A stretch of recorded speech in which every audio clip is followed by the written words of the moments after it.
Before they became the monsters we know today, certain demons were just common everyday subjects to talk about. Here's the truth about the Bible's most disturbing demons. To truly understand biblical demons, it's important to consider what words like demon actually meant to the people who wrote the Bible. But as it turns out, demons aren't really a major part of the good book. Instead, their place in Christian doctrine developed over centuries. Medieval Catholicism first connected demons with the Bible's fallen angels. Theologians wanted a way to explain both the physical and spiritual nature of demons and to portray them as actively involved in everyday human life. They went so far as to invent classifications of demons that we now take for granted. For example, each of the 7 deadly sins is embodied by an insidious entity. But the authors of the Bible didn't have any of this in mind when writing about entities like Moloch, Lucifer, Abaddon, or Legion. To the ancient Hebrews of the Old Testament, a deity like the Canaanite god Moloch just meant not Yahweh. To early Christian writers in the New Testament, demons were more like unseen entities influencing human behavior.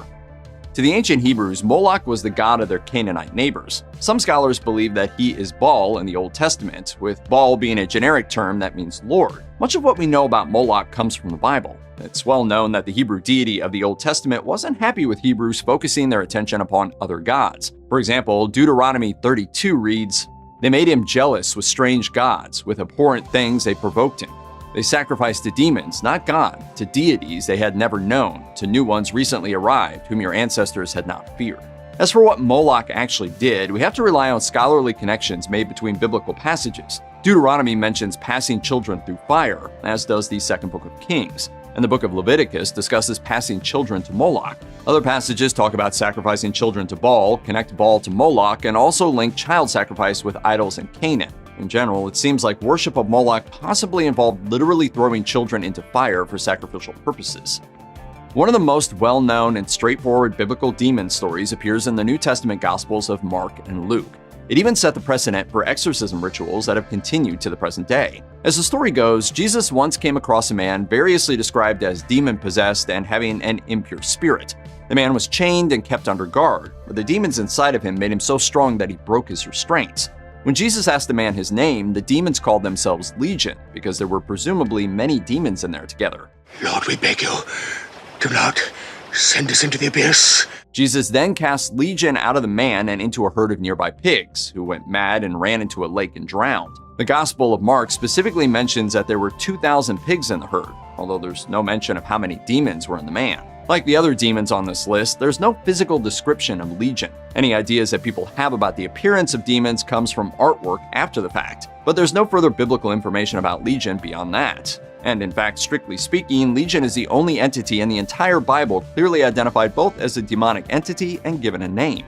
Perhaps the most well-known and complicated demonic biblical character is Lucifer, whom many consider to be synonymous with Satan or the devil. Over time, these characters became compressed into one entity with one familiar narrative about an angel who rebelled against God and rallied other angels to his cause before they were cast into hell. In this narrative, Lucifer or Satan is the chief demon among all demons. Originally, though, Satan wasn't a proper name, but instead a common Hebrew noun. It's used 27 times as a noun in the Old Testament and 6 times as a verb meaning to accuse. The English word devil, which derives from Greek, retains the same meaning of accuser or slanderer. It took hundreds of years for a singular, all-encompassing Satan creature to arise in the popular consciousness, particularly when Hebrews lived under 6th century BCE Persian influence. To make matters even more complex, the name Lucifer comes from the Latin word meaning to shine, a word that existed before the Bible was even translated into Latin. In this context, Lucifer is a title meaning day star. The title was later applied to the Old Testament book of Isaiah's story about Satan being kicked out of heaven.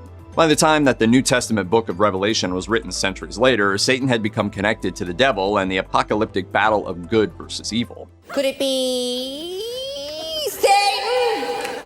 Abaddon is a recurring character in the Bible. Like Satan, the word Abaddon also began as a common, not proper noun. It's mentioned 6 times in the Old Testament as Hebrew for destruction. In biblical terms, destruction is simultaneously a concept, an occurrence, and a place. In Psalm 88, for instance, a person asks God, "Is your love declared in the grave, your faithfulness in destruction?" Likewise, Job 31 says, "For that would have been wicked, a sin to be judged. It is a fire that burns to destruction." The latter use of destruction can also mean the abyss, and it's this meaning that crops up again in the book of Revelation, and that's also where Abaddon shows up in full force. Revelation 9 describes a time of darkness and torment when people long to die amid locusts that look like horses prepared for battle. The locusts also have lions' teeth, women's hair, breastplates, scorpion stingers, and a king who presided over them, Abaddon, referred to as the Angel of the Abyss. Considering this whole description, it's not a stretch to equate the old Hebrew word for destruction with the destruction of the abyss facing humanity during its final days.